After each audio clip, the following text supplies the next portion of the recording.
Эта белка может пролететь расстояние длиннее футбольного поля. Гигантская летяга обитает в лесах Юго-Восточной Азии.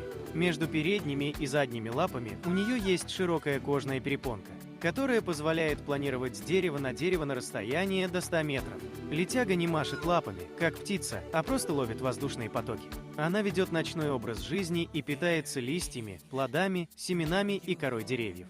Как думаешь, смог бы ты решиться на такой прыжок с дерева? Напиши в комментариях.